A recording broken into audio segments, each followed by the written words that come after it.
సంబరం గుండె కాదా మందిరం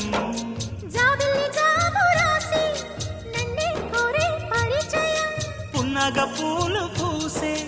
వన్నే చిన్నే రసమయం